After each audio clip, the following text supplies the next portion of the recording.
1969 کی صومالوی بغاوت جس نے صومالیہ کی حکومت کو تخت و تاج سے 21 اکتوبر 1969 کو محروم کر دیا۔ یہ بغاوت سپریم ریولیوشنری کونسل کے فوجی افسروں کی جنگی قیادت سیاد بیری کر رہے تھے۔ یہ بغاوت خون کا ایک قطرہ گرائے بغیر اس وقت کامیاب ہوئی جب صومالوی فوجی دستے سیاد بیری کی سربراہی میں موغادیشو پر چڑھائی کی اور اہم سرکاری عمارات پر قبضہ جما لیا اور ملک کے اہم سربراہان کے استعفے کا حکم بھی جاری کر دیا۔ اس بغاوت نے صدر شیخ مختار محمد حسین اور وزیر اعظم محمد ایگل کو معزول کر دیا اور جس سے 21 سالہ طویل فوجی حکومت اور صومالیہ میں 1991 تک آمرانہ حکومت کا نفاذ ہوا۔ مارچ 1969 کی انتہائی متنازع پارلیمانی انتخابات اور سیاسی کشیدگی سے پیدا ہونے والی بغاوت سیاسی جبر کا باعث بنی اور صومالیہ 1977 تک ایک مزاجی سوویٹ سیٹلائٹ بن گیا، جس وقت یہ ریاست امریکہ کا اتحادی بن گئی۔ صومالیہ کی تاریخ میں 1960 میں 9 سال قبل آزادی حاصل کرنے کے بعد 2 سابقہ ناکام کوششوں کے بعد یہ پہلی کامیاب بغاوت تھی۔ صومالیہ 1960 میں آزاد ہوا اور صومالوی ریپبلک تشکیل پایا۔ اس سے قبل صومالیہ اٹلی اور برطانیہ کی علیحدہ علیحدہ ریاستوں کی شکل میں زیر تسلط تھا۔ آزادی کے بعد صومالیہ کے صدر عدن عبداللہ عثمان ڈار تھے، جنہوں نے ریاست کی سربراہ اور صومالی یوتھ لیگ کے وزیر اعظم محمد ایگل کے طور پر خدمات انجام دی۔ چونکہ صومالیہ حال ہی میں 2 متحد ریاستوں پر تشکیل پایا تھا، جس کی وجہ سے ملک 2 مختلف زاویوں میں ٹوٹ گیا تھا۔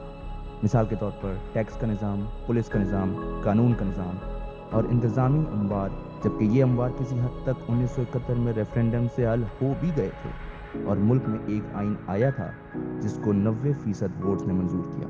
آئین اٹلی اور برطانوی پارلیمانی جمہوریت پر مشتمل تھا، جس سے یہ نئی قومی شناخت ظاہر ہونی تھی۔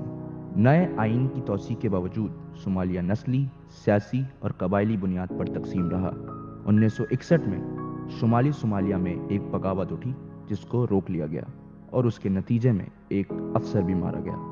ملک کے پہلے قانون ساز انتخابات 1964 میں ہوئے، جس میں صومالی یوتھ لیگ نے واضح قومی اسمبلی میں 123 سیٹوں میں سے 69 سیٹوں پر برتری حاصل کی۔ بقایا سیٹیں 11 پارٹیوں کے درمیان تقسیم ہوئی۔ 1967 میں صومالی یوتھ لیگ کے رکن عبدالرشید علی شیر مارکے صومالیہ کے صدر منتخب ہوئے۔ مارچ 1969 میں ایک اور قانون سازی کا انتخاب ہوا جس میں 64 پارٹیاں حصہ لے رہی تھیں اور صومالی یوتھ لیگ واحد سیاسی جماعت تھی جس کے ہر انتخابی ضلع میں امیدوار تھے۔ مختلف قبیلوں اور نسلی گروہوں کی وسیع صفوں کی وجہ سے سیاسی جماعتوں کی تعداد صومالیہ کی مخصوص تھی اور حقیقت یہ ہے کہ انتخاب لڑنے کی شرط صرف قبیلے کے کفیل یا 500 ووٹرز کی حمایت یافتہ شخص کو تھی۔ انتخابات بہت زیادہ متنازع تھے، جس میں پارلیمانی برتری پھر صومالوی یوتھ لیگ کو ملی۔ انتخابی دھاندلی اور بدعنوانی کے الزامات بہت زیادہ تھے اور انتخابات سے متعلق تشدد میں 25 سے زائد لوگ مارے گئے تھے۔ عام عوام کے درمیان یہ تاثر ہوا کہ نو منتخب حکومت جو وزیر اعظم محمد ایبل کی سربراہی میں بنی، وہ تمام الزامات کو بری طرح نظر انداز کر رہی تھی، جس کی وجہ سے صومالیہ میں وسیع بدامنی اور عدم اطمینان کا ماحول پیدا ہو گیا، اور اس بدامنی اور عدم اطمینان کے ماحول نے سیاد بیری اور دیگر افسران کی فوجی بغاوت کی راہ ہموار کی۔ سیاد بیری، جو کہ میجر جنرل کے عہدے پر فائز تھے، وہ ایک سابق پولیس افسر اور درود قبیلے کے رکن تھے اور ایک صومالوی آرمی کے کمانڈر تھے اور ایک پرجوش قوم پرست بھی تھے۔ وہ سپریم ریولیوشنری کونسل کے ابھرتے ہوئے رہنما تھے۔ سپریم ریولیوشنری کونسل صومالوی فوجی اور پولیس افسران، جن میں میجر جنرل سے لے کر کپتان پر مشتمل ایک گروہ تھا۔ 15 اکتوبر 1969 کو عبدالرشید علی شیر مارکے، جو کہ صومالیہ کے دوسرے صدر تھے، ان کو انہی کے محافظ نے گولی مار کر قتل کر دیا جب وہ شمالی شہر لاس انود میں ایک کار سے باہر نکل رہے تھے۔ ان کی جگہ عبوری صدر شیخ مختار محمد حسین نے اقتدار سنبھالا۔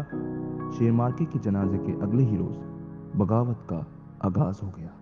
بغاوت 21 اکتوبر 1969 کی صبح سویرے ہوئی تھی۔ صومالی نیشنل آرم فورسز کے دستوں نے ٹینکوں کی مدد سے اور سپریم ریولیوشنری کونسل کے مختلف ممبران کی کمانڈ میں موغادیشو میں متعدد اسٹریٹجک مقامات کو سیل کر دیا، بشمول پارلیمنٹ کی عمارت، وزارت اطلاعات، ریڈیو موغادیشو، پولیس ہیڈ کوارٹرز اور وزیر اعظم ہاؤس۔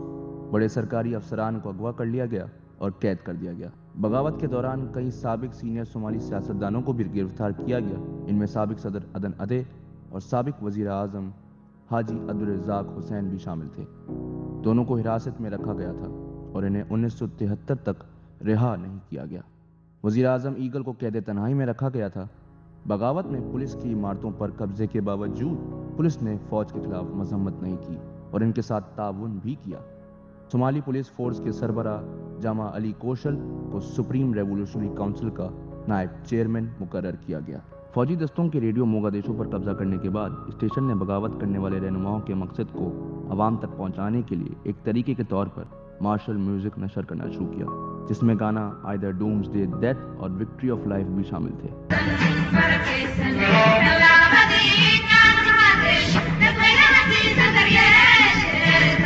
بغاوت کے دوران ریڈیو پر اپنی پہلی تقریر میں بیرے نے پرانی حکومت کی بدعنوانی کی مذمت کی اور پڑھے لکھے لوگوں کے ظلم کی تذلیل کی، اور اس نے مزید بتایا جس حکومت کا تختہ الٹ دیا تھا وہ نااہل اور بدعنوان تھی، اس کے تمام اراکین مجرم نہیں تھے، شاید یہ تسلیم کرتے ہوئے کہ وہ اس نظام کا حصہ تھے جس کا اس نے ابھی تختہ الٹ دیا تھا۔